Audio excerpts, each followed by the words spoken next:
मैं अपने बचपन की एक घटना आपको बताता हूं। मुझे मेरे अपने एक शिक्षक याद आ जा रहे हैं, मेरे प्राइमरी शिक्षक। वो शाम को जब स्कूल से घर जाना होता था तो बच्चों को कुछ न कुछ काम देते थे, और होमवर्क वाला नहीं, कुछ और ही काम देते थे। जैसे वो कहते थे, अच्छा भाई तुम ऐसा करना, कल 10 चावल लेकर के आ जाना। दूसरे को कहते थे तुम 10 मूंग के दाने ले आना। तीसरे को कहते थे तुम तूर की दाल 10 लेके आना। चौथे को कहते थे तुम 10 चने ले आना। हरे से कुछ न कुछ ऐसा 10-10 मंगवाते थे। उस बच्चा घर जाते याद रखता था, मुझे 10 लाना है, 10 लाना है, 10 नंबर फिक्स हो जाता था। फिर मुझे गेहूं लाना है कि चावल लाना है, तो उसके दिमाग में घर जाते पहले अपनी माँ से कह देता था, मुझे कल टीचर ने कहा ये ले जाना है। सुबह तक उसके दिमाग में वो चावल और 10 ये बना रहता था। लेकिन क्लास में जब हम जाते थे तो हमारे टीचर उन सबको इकट्ठा कर देते थे और फिर सबको कहते थे, अलग अलग लोगों को, अच्छा भाई तुम ऐसा करो, इसमें से 5 मूंग निकालो। दूसरे के तुम 3 चने निकालो। तीसरे को कहते, यानी वो चने को पहचानना लग जाता है, वो मूंग को पहचानता है, उसको नंबर याद रहा। यानी एक ऐसी उनकी प्रैक्टिकल व्यवस्था थी, हमारे लिए बड़ा अजब लगता था, लेकिन वो सिखाने का उनका तरीका था।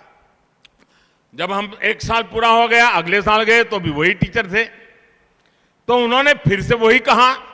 तो मेरा जैसा जरा सवाल पूछने का आदी था मैं, तो मैंने कहा साहब पिछले साल आपने ये करवाया था, दोबारा क्यों करवा रहे हो? बोले चुप रहे, तुम्हारा काम करो। ठीक है, जो कहा हम लेकर के आ गए। लेकिन दूसरे साल उन्होंने बदल दिया।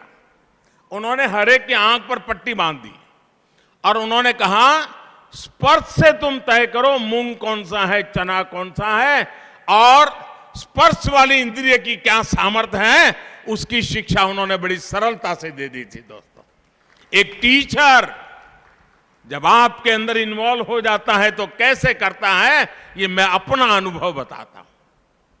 आप कल्पना कर सकते हैं इस एक एक्टिविटी से हमें कितना लाभ होता था। हमें गिनती के बारे में पता चला, हमें दालों के बारे में पता चला, हमें रंगों के बारे में पता चला। तो वो इस तरह से हमें प्रैक्टिकल ज्ञान के साथ हमारी पढ़ाई कराते थे। प्रैक्टिकल के साथ पढ़ाई, यही नेशनल एजुकेशन पॉलिसी की मूल भावना भी है, और इसे जमीन पर उतारने की जिम्मेदारी आप सबको निभानी ही है। साथियों, राष्ट्रीय शिक्षा नीति में जो एक बड़ा प्रावधान किया गया है, वो हमारे गांव, देहात और छोटे शहरों को शिक्षकों की बहुत मदद करने वाला है।